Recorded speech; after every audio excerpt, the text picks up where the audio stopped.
그 아시아 국가 중에서 60% 정도의 고성장을 계속 해왔고 네. 코로나 시기 때도 유일하게 좀 플러스 성장을 했었는데 네. 이러한 중국이 지금 왜 위기에 처해 있을까요? 중국의 위기는 저는 크게 세 가지라고 보는데요. 첫째는 수출 시장이 줄어든다라고 하는 것이죠. 네. 그러니까 미국을 중심으로 한 서방 국가들과 중국, 러시아, 이란, 파키스탄, 어쩌면 브라질도 거기 가서 낄 수도 있지만 이 나라들 사이에 장벽이 점점 두터워지고 있거든요. 네. 그러면 그러니까 점점 더 많은 비율의 상품들, 특히 첨단 제품을 중심으로 해서 갈라지게 될 거란 말이에요. 이쪽 중국 진영과 미국 진영이. 그러면 중국의 입장에서는 그게 시장이 줄어드는 거죠. 물론 이쪽도 마찬가지예요. 이쪽도 중국이라고 하는 시장이 사라지게 되면 양쪽 다 문제가 생기는 거예요. 그럼에도 불구하고 뭐 이런 현상이 생기는 거 이건 피할 수 없는 거라고 봅니다. 그러니까 중국의 입장에서는 수출 시장이 줄어든다. 점점 더 장벽이 높아질 거다. 근데 그것을 러시아하고 브라질 뭐 이런 데하고 손을 잡는다? 지금까지도 뭐 무역하는 데는 전혀 문제가 없었지만 그 나라들하고 더 친하게 정치적으로 더 친하게 지낸다고 해서 더 얻을 게 있을까? 제가 생각할 때는 별로 없어요. 그냥 수출 시장은 줄어든다고 봐야 되는 거죠, 중국도. 그러니까 그만큼 그들이 갖고 있는 생산 능력을 제대로 다 쓸 수가 없는 거고.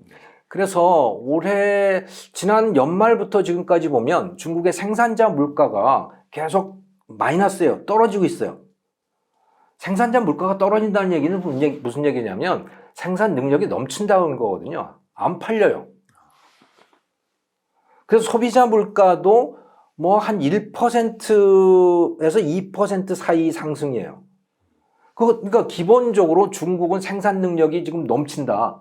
과잉 생산 능력을 갖게 됐다라고 하는 거죠. 네. 왜? 다른 시장으로부터 점점 차단이 되기 때문에 라고 하는 것이고 또 다른 하나는 중국 경제, 이 GDP의 한 30% 정도를 부동산 건설이 차지해 왔었거든요. 네. 근데 잘 아시겠지만 집이 잘 안 팔려요. 집값이 떨어지고 집이 잘 안 팔리고 거기다가 이 시진핑 주석이 3조 홍선 정책이라고 하는 것을 해서 이 부동산 개발 업체들, 헝다그룹 같은 데입니다만은 거기에 대출금을 확 줄여버렸잖아요.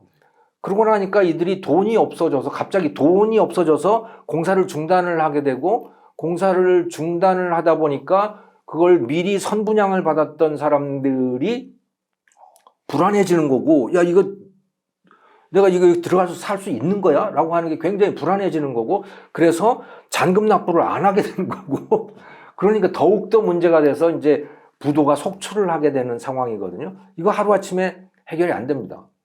그래서 중국 당국이 3조 홍선 정책이 있음에도 불구하고 그냥 이제 돈을 막 또다시 풀기 시작했는데 그래도 해결이 잘 안 돼요. 그리고 전국적으로 이 소위 고스트 타운이라고 하는 거 유령 도시들이 곳곳에 있거든요. 특히 그 3급 도시들, 지방 도시에 그런 것들이 굉장히 많은데 사람 별로 안 사는 데에 그러니까 여기도 우리나라처럼 지역 균형 개발 정책이라고 하는 그런 거를 하느라고 상하이나 베이징이나 셴전이나 이런 데는 주택 공급을 별로 안 하고 저 멀리 떨어진 데 가서 한 겁니다. 거기 가서 살라고. 근데 사람들이 거기 안 가죠. 근데 사놓긴 한 거예요, 그걸. 그게 그야말로 거품인 거죠. 사놨는데 아무도 들어가서 거주는 하지 않는 상태. 그게 2017년에 6,500만 채였다고 하니 지금은 그 이후에 통계가 발표되지 않아서 알 수 없지만 뭐 어떤 사람은 1억 채가 된다고 하는 사람도 있고 그건 뭐 어마어마한 숫자인 겁니다, 그게. 그런데 그게 GDP 계산할 때는 말이죠. 그러니까 성장률 6%, 7% 계산할 때는 그게 다 그 속에 들어가 있는 거예요. 그게 장부상에 다 정상적인 매출이었고 장부 가치는 다 그대로 있는 거고.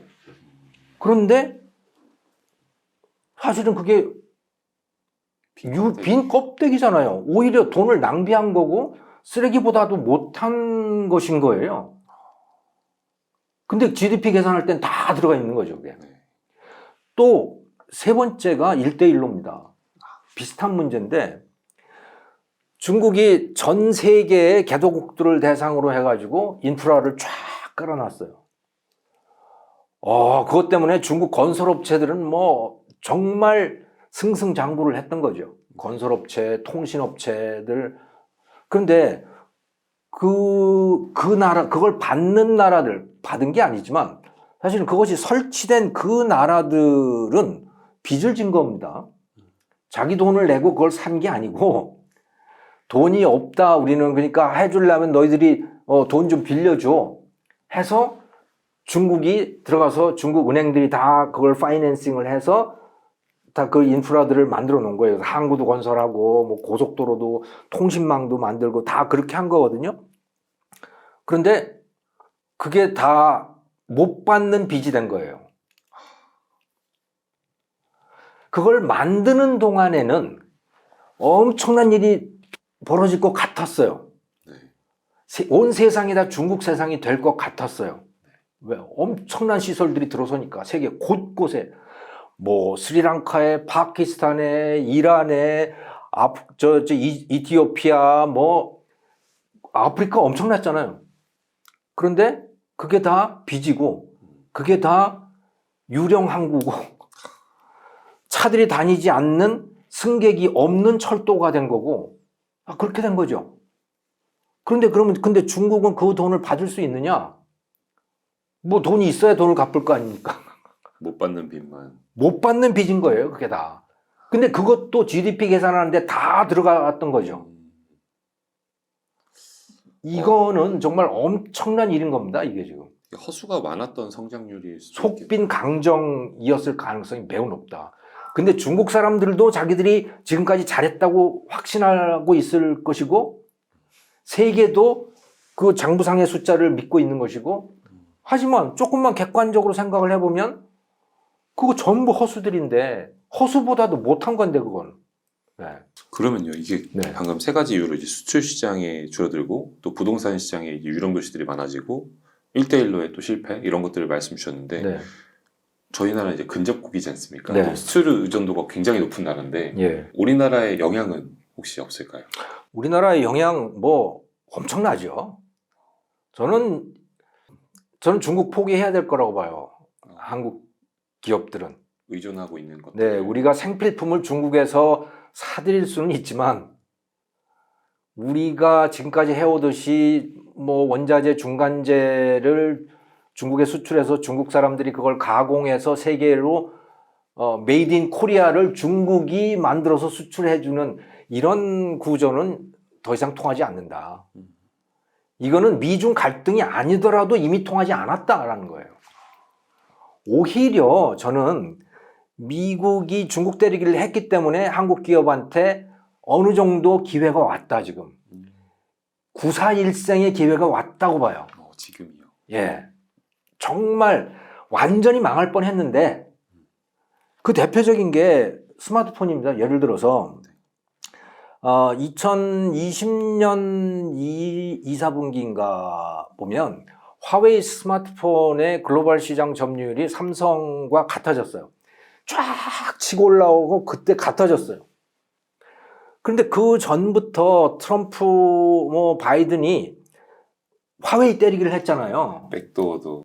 예, 화웨이 때리기를 하면서 화웨이가 그 스마트폰용 반도체를 어떻게 조달을 했냐면 자기들이 계열사인 하이실리콘이라고 하는 데서 그 패블리스예요. 거기는 설계만 하는 기업이죠. 그들은 설계는 잘해요. 그래서 자기에 맞는 반도체를 설계를 해서 제조는 못하니까 그들이 그것을 TSMC에다가 맡겨서 반도체를 조달을 한 거예요. 아주 품질이 좋은 반도체를 조달을 한 거죠. 미국이 그 서플라이 체인을 잘라버렸어요.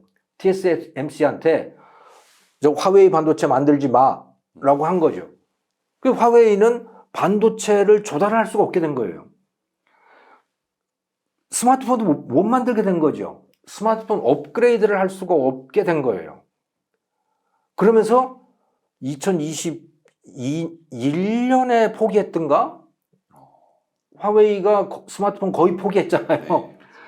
삼성전자는 그야말로 기사회생이 구사일생인 겁니다. 안 그랬으면 이미 끝났어요. 그러니까 삼성전자, LG전자 이런 데들이 이 디스플레이 또 TV 이런 디지털 TV 이런 걸 가지고 막 치고 올라오니까 소니나 히타치나 도시바나 이런 데들이 그냥 속절없이 당했잖아요. 네. 우리가 바로 그런 상황이었던 겁니다. 정말 구사일생이죠. 정말 구사일생인데 그런데 이제 더 이상 중국은 대안이 아니다라고 생각을 해요. 중국하고는 이제 더 이상 할 수가 없는 상황인 거고 그거는 미국과의 정치적인 관계 때문이기도 하고 미국과의 경제적인 관계이기 때문이기도 한 거죠. 그러면 이렇게 중국에 대한 좀 이제 중국의 미래에 대한 좀 비관적인 입장이신데 네. 중국에 대한 투자도 좀 개인 투자자분들께서는 네. 많이 떨어졌다. 뭐 2000 이제 막 수강통 열릴 때처럼 이제 3000이 다시 6000 간다. 상하이가 뭐 최소한 뭐 코로나 때보다는 훨씬 나아지겠죠. 네. 네, 나아지겠지만 어떻게 생각하면 적국에 투자를 하는 것일 수 있다고 봐요. 저는 그럴 수밖에 없어요. 이거 지금 세계가 돌아가는 걸 보시면 분명히 그런 게 보이잖아요. 네. 왜냐하면 미국과 러시아가 분명한 적대 관계잖아요. 그렇죠. 그리고 유럽과 러시아도 완전히 적대 관계가 돼버렸어요. 그런데 중국이 러시아를 밀고 있어요.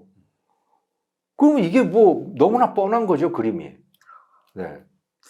그래서 뭐 중국에 투자할 수 있죠. 그리고 그것 때문에 어느 정도 기간 동안은 거기에서 수익이 나올 수가 있지만 기본적으로는 적대 국가에 투자하는 거라고 인식은 하고 있어야 된다. 그걸 전제로 하고 있어야 된다고 저는 봐요. 알겠습니다. 바로 이어서 일본을 조금 네. 이게 짧게 네. 좀 하려고 하는데 참 이게 지금 아시아 국가들이 우리나라만 참 축복을 받고 있는 것 같기도 하고 네. 일본은 지금 이제 잃어버린 30년 이제 계속 연장되고 있는데 네. 이제 이게 부동산이 우리나라가 지금 많이 하락하고 있고 네. 우리나라가 이걸 극복해낼 수 있을지 혹은 일본처럼 따라가는 건 아닌지 이런 우려의 목소리가 많은데 네. 어떻게 좀 생각하시나요? 저는 우리나라가 일본 같지는 않다고 봐요. 한국인들의 성향이 일본하고 굉장히 달라서. 네. 예를 들어서 한한령 이후에 그러니까 넷플릭스에서 한국 드라마들 뜨는 거 오징어 게임이라든가 그런 거 뜨는 걸 보면서 또 아카데미 상까지 받는 거를 보면서 한국은 정말 일본하고 다르다라는 생각을 하죠. 일본 사람들은 뛰어난 지도자가 없으면 뭘 변화를 못 하더라고요. 그러니까 2차 대전 이후에 완전히 망한 나라에서 일본이 그 뒤에 보면 걸출한 기업가들이 갑자기 막 등장을 하거든요. 네. 난세가 뭐 영웅을 만든다고. 그래서 소니의 뭐 모리타 아키오라든가 마스시다 코노스케라든가 뭐 이런 걸출한 기업가들이 막 나오죠. 그들이 기업을 이끌고 있을 때는 일본 기업들이 엄청난 변화를 했어요. 그런데 그들이 1980년대 후에 이제 나이가 들어서 다 물러가고 죽고 이렇게 되면서 일본 기업들이 회의체 기업이 됐어요. 소위 전문 경영 체제를 갖추게 된 거죠. 네. 전문 경영 체제라고 하는 건 일본에서 그냥 회의하는 기업인 겁니다. 다 합의제. 모든 임원들, 직원들이 합의를 해야 뭔가를 하는 그런 기업이 됐거든요. 그러고는 아무것도 바뀌는 게 없는 거예요. 혁신이 없어져 버린. 혁신이 없어지고 80년대 잘 나갈 때 하던 방식 그대로 그냥 변하지 않고 오는 겁니다. 근데 한국인들은 그렇지 않아요. 네. 우리는 뭐 불만도 많고 그냥 뭐 말도 많고 그래서 우리는 혁신도 잘해요.